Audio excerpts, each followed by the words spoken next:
This is just a short video of me changing the oil on my Land Rover Defender TD5. I know it's probably wasteful, but I like to change the oil about every 5,000 miles. I'm going to be changing the engine oil, the oil in the transfer box, the gearbox and the two differentials. This is why, as you can see here, I've got rather a large selection of oils, but in this video I'm just going to be changing the engine oil. As you can see here, I've also got a Brit part service kit for my Land Rover, and that comprises of 2 oil filters, 1 fuel filter and 1 air filter, and the associated O-rings and washers. For this video at the moment I'm only going to need the 2 oil filters and the associated washers and O-rings. I'm also using one of these waste oil can catcher type things for collecting the oil that I'm draining out of the engine. I normally just use a 2-gallon bucket, but that can be a bit precarious sometimes. I'm always worried about knocking it over, so I thought I'd just give this a try. As this is a potentially messy job, I've taken the precaution of putting some cardboard down on the ground. Once I've located the drain plug, I use a 17mm spanner to loosen it off.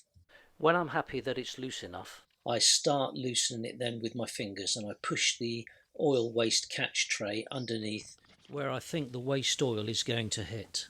Prior to starting this job, I had driven the Land Rover around for about an hour. This ensured the oil was nice and warm and very fluid. So while that continues to drain, I go up underneath the bonnet of the vehicle and loosen the filler cap and start working on removing the 2 oil filters. The main oil filter on the TD5 is a centrifugal oil filter, and it is quite easy to access, and it's at the top of the engine. There is a second oil filter which is more of a conventional type, but it pays to get the shortened version of this type filter because it's a difficult spot to get it into. So here you can see the existing conventional type oil filter that I've got on there, and that's about 3/4 of the size of what I would consider to be a standard sized oil filter. Even this size is not really convenient, as I had a bit of trouble getting this one on originally when I changed the oil last time. When I take this filter off, I know there's going to be some spillage, as I'm going to have to tilt it quite a lot to get it out. So I always put an old cloth down there underneath it and just hope for the best that I don't spill too much. Here you can see the size of the new filter.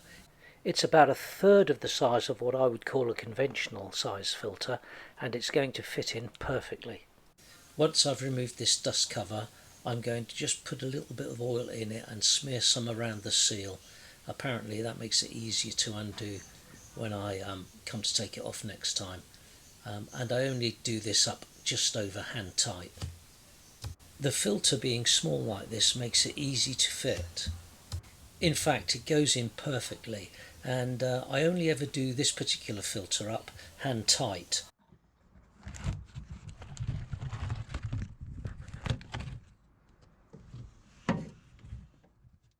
This filter's not in a particularly good position to fit, but with it being so short it makes it so much easier. It's easy access to the main centrifugal filter. It's just a case of undoing 2 10mm bolts. These 2 bolts are relatively easy to get to, and they're not overly tight, or shouldn't be overly tight, and there's no chance of losing them because they're kind of held on, they're captive in such a way that they can't fall off the cover. I find pulling up on the cover while loosening the bolts seems to work quite well.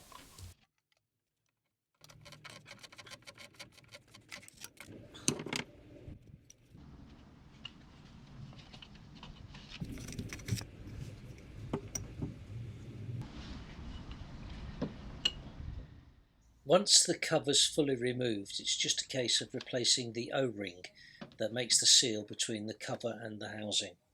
This is obviously supplied with the new filter.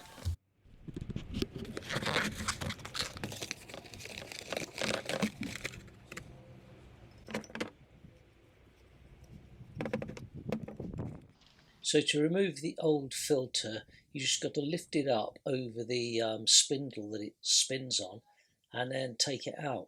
By this time most of the oil's been drained out of it because it's I've still got the plug open at the bottom.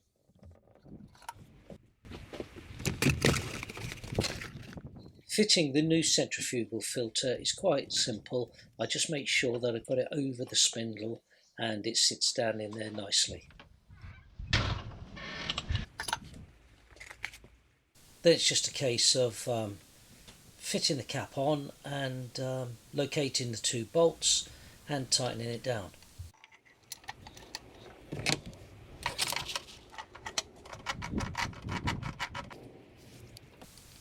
So I tighten it down 99% of the way by hand and then just give it a quick nip up with the ratchet.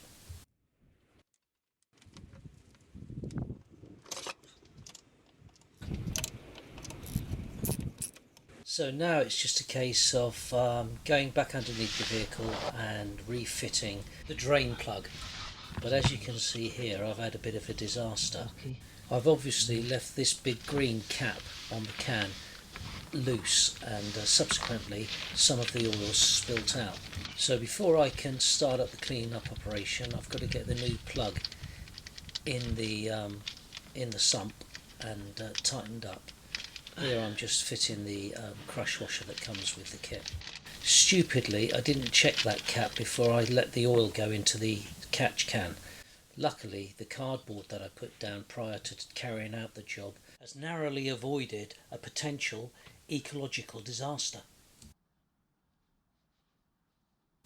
Once the plug's refitted and tight, I can start the mop-up operation.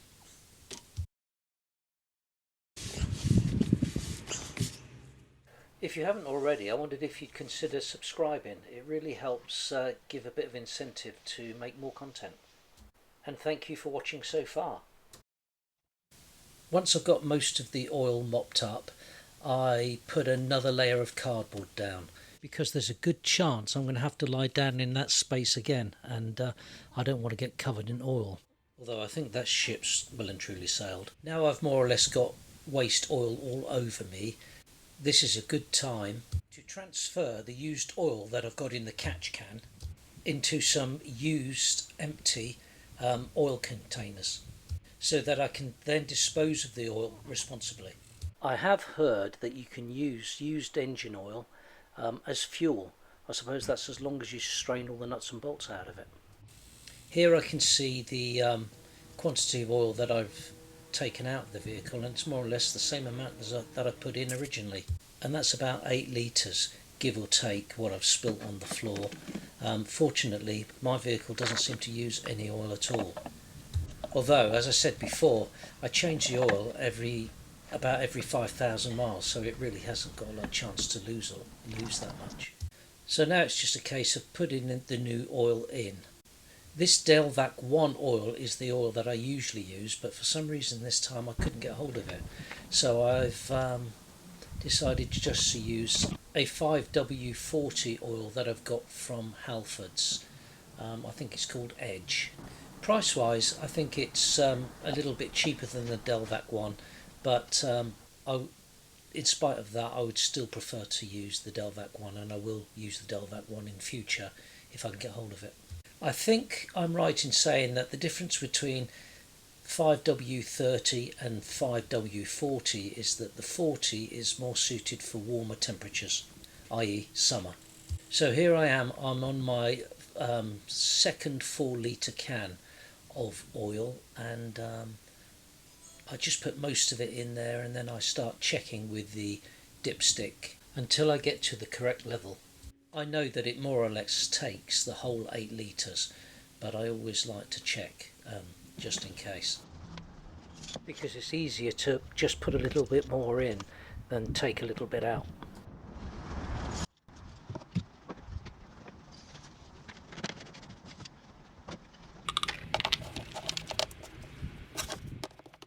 Once it shows the correct level on the dipstick, I refit the filler cap and give the engine a quick turnover so that the oil can circulate around.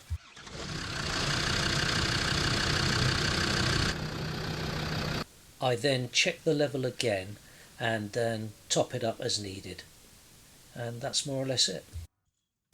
Over the next few days I'll just double check underneath and around the oil filters just in case there are any leaks, but I don't normally have any problems.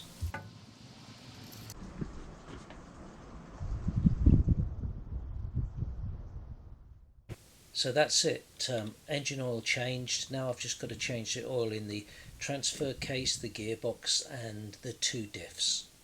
I think I'll save that for part 2 of this video.